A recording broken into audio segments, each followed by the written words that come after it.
মোল্লা মুর্দাবাদ জয়ন্ত মোল্লা মুর্দাবাদ BJP go back BJP go back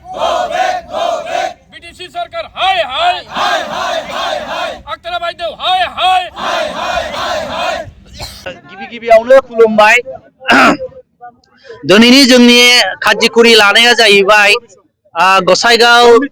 डिभिजननि सिङाव थानाय जोङो जलमित्र आरो बेयाव जोंनि सेसननि नामा जाहैबाय अल आसाम स्थायी कर्मचारी विभाग आरो जोङो जलमित्र जोंनि गसाइगाव डिभिजनाव टोटाल 636 जन जोङो बेनिफिसियारि दङ आरो बेजों जोङो लोगोसे बिटिसिनि मालाव गेदेर श्री हाग्रामा महिलारिखौ लोगोसे आङो खावलायो आरो बेजों लोगोसे जोंनि बिभायक आक्तारा बेगमखौबो जोङो खावलायो जोंनि बिभायकि हिसाबै जोङो जलमित्र हिसाबै जोङो 7,500 जोङो सामथिं मान्थलि मोनो किन्तु जानुवारि फैगौ 2024 मायथाइनिफ्राय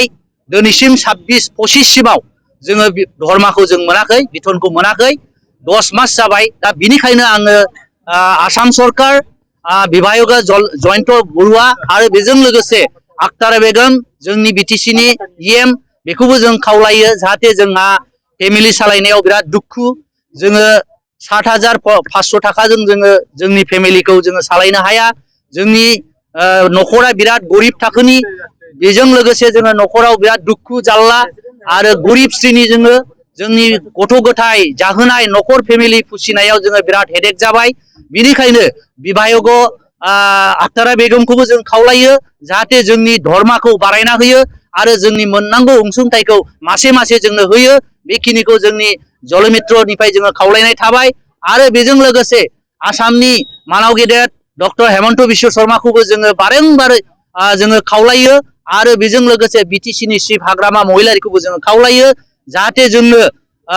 विभायक जोंनो एपॉइंटमेंट होनांगौ आरो विभायक हिसाबै जोंनो मान्थलि जोंनि मोननांगौ अनसुंथाइखौ जोङो होयो नङाबा जोङो नैबे आगन्तक फैगौ जुदि 26 एमएलए इलेक्शनाव जोङो माबा मोनसे जोङो खाजिखुरि लानो हागौ जोङो अल आसामाव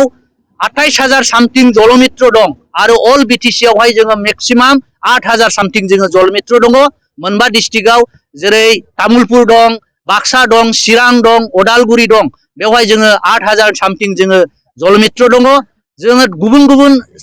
डिस्ट्रिक्टआव आसामाव मान्थलि मोनबाय थायो पेमेन्टखौ किन्तु जोंनि बिटिसि आव जोङो मानो मोना दा बेखौनो जोङो दुखु प्रकाश खालामो जाहाथे जोंनि गोदान फैनाय जोंनि बिटिसि गभर्नमेन्टआ जाहाथे जोंखौ नोजोर लायोबा जोङो जोंनि जुदि मोननांगौ जुदि अनसुंथाइखौ जोङो मान्थलि आरो जोङो एसे एनै बारायना होयोबा फैगौ जोङो आगन्तक एमएलए इलेक्शनाव जोङो माबा मोनसे जोङो ज' जानानै नोंसोरनो जोङो हेफाजाब होगोन होननानै आङो आसा होबाय आरो जुदि जोंनि सायाव जुदि जेबो नोजोर लायाब्ला जोंखौ गुरुत्व लायाबा जोङो तीव्र आन्दोलन खालामगोन बिनिखायनो फैगौ जोंनो दिनै